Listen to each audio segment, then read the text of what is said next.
झारखंड की राजधानी से लेकर ग्रामीण इलाकों में हत्या और गोलीबारी से पूरा राज्य दहल रहा है। अपराधी खुलेआम गोली चला रहे हैं, जेल से आदेश आता है और फिर खुलेआम जुर्म की दास्तान लिखी जाती है। पिछले 48 घंटे में कई हत्याएं हुई। राजधानी में तो डबल मर्डर की वारदात को अंजाम दिया गया। इसके बाद खुलेआम 1 दर्जन गोलियां चलाई गई। फिर चतरा में डीजीएम की गोली मारकर हत्या कर दी गई। बढ़ती आपराधिक घटनाओं पर डीजीपी ने दावा किया कि मामला कंट्रोल में है। वहीं सत्ता पक्ष के विधायक ने बेतुका बयान दिया। आज इस रिपोर्ट में सभी बिंदु पर बात करेंगे, लेकिन इससे पहले आपको विधायक का वह बयान सुनाते हैं।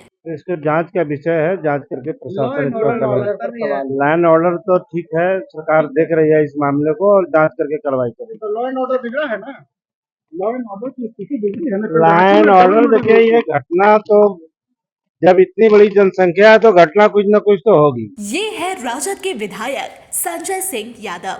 इनका बयान यह बताने को काफी है कि सरकार में रहते हुए इन्हें सिर्फ सत्ता सुख से मतलब है।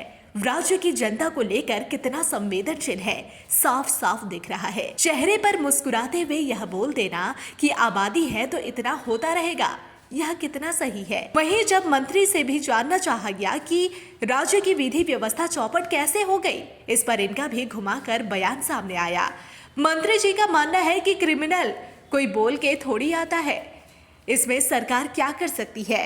हम ही कहीं जा रहे हैं, कोई मार दे तो क्या करेंगे। हमारी पुलिस अलर्ट है, सभी पर कार्रवाई कर रही है। आप इनका भी पूरा बयान सुन लीजिए। घटनाएं घट जाती है। अब मान लीजिए हम जा रहे हैं, कोई हमको मार दिया तो सरकार जिम्मेवार हो गया क्या? एक बात, आप जा रहे हैं कहीं, कोई आपको मार दिया तो भाई भाई में दुश्मनी है। जब प्रमोद महाजन का भाई ने मार दिया तो इसमें क्या करेंगे? भाजपा जिम्मेवार हो गया क्या?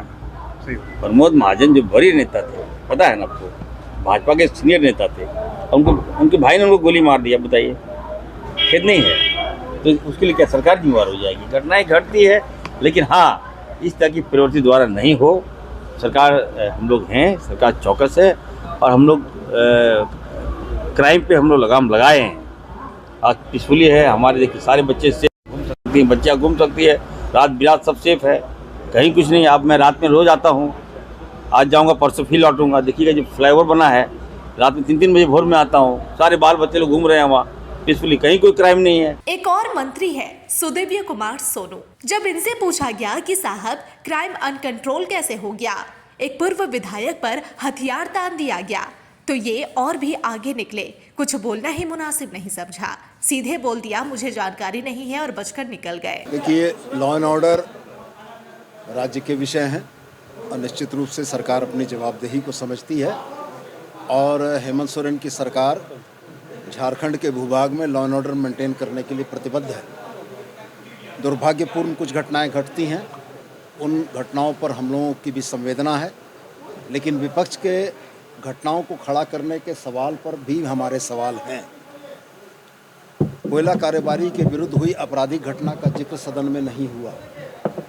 आपराधिक घटना का जिक्र एक मठ में हुआ, जहां पर 2 साधुओं के साथ मारपीट हुई और एक संभवतः हत्या की घटना हुई है। मैं बहुत स्पष्ट यह कहना चाहता हूं कि देश के अन्य राज्यों की तरह झारखंड भी एक राज्य है जहां घटनाएं तो ज़रूर होती हैं, लेकिन राज्य सरकार और हमारी पुलिस इतनी प्रतिबद्ध है कि उन घटनाओं के उद्भेदन और दोषियों को कानून सम्मत कार्रवाई के समक्ष लाने का काम किया गया है। अगर कोई उदाहरण विपक्ष के पास है तो वह यह बताए कि फलानी घटना में राज्य सरकार की कार्रवाई में दोषी बच गए हैं। हम ये कहते हैं कि हर बार की घटना में बहुत कम समय में हम लोगों ने दोषियों को पकड़ा है और कानून के समक्ष उपस्थापित किया है। मैं पुनः आपके माध्यम से राज्य की जनता को यह भरोसा दिलाना चाहता हूं कि झारखंड में कानून का शासन है और झारखंड में कानून का शासन ही रहेगा। यह तो बात सियासत की हो गई है। अब राज्य के पुलिस महानिदेशक की भी बात सुन लीजिए। दावा कर रहे हैं कि झारखंड में अपराधियों पर लगाम लगाया गया है। जितनी भी घटनाएं हो रही है उसका तुरंत समाधान किया जा रहा है। अपराधियों की गिरफ्तारी 24 घंटे के अंदर हो रही है।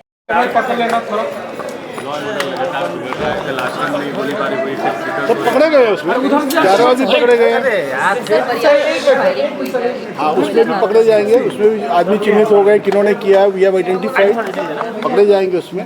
और जो ये बरियातू वाली घटना उसमें पकड़े जाएंगे और जो बाकी जो 2 लोगों की हत्या हुई है उसमें भी 4 आदमी अरेस्ट हो गए, 24 घंटे में अरेस्ट हो गए।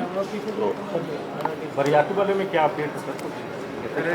इसमें हमें पता लग गया किसने किया, ये इंटरनेशनल नंबर से उस पर मैसेज भी आया है, नंबर को उन्हें ट्रेस बैक कर रहे हैं। वो मयंक सिंह के नाम से कर रहा है, लेकिन उसके पीछे कौन लोग हैं हम लोगों ने उसको आइडेंटिफाई कर लिया है और मैंने अभी एंटी टेररिस्ट स्क्वाड के एसपी को भी इसमें लगा दिया। मुझे उम्मीद है कि इसमें भी लोग को हम पकड़ लेंगे। दावा हमेशा होता है, लेकिन सच्चाई क्या है वह भी जान लीजिए। कुछ चर्चित वारदातों को याद दिला देते हैं। सबसे पहले रांची के डगटी में डबल मर्डर को अंजाम दिया गया। इसके बाद रांची के बरियातू में कोयला कारोबारी पर 1 दर्जन गोलियां चलाई गई। गनीमत रही कि 2 गोली उन्हें लगी। फिलहाल अस्पताल में इलाज चल रहा है। इसके अलावा पूर्व विधायक सीता सोरेन को मारने की कोशिश की गई। इसके बाद फिर केरेडारी थाना क्षेत्र में कोल माइंस के डीजीएम की गोली मारकर हत्या कर दी गई। इसके अलावा दर्जनों हत्या लूट के मामले हैं जो पिछले 48 घंटे में सामने आए हैं।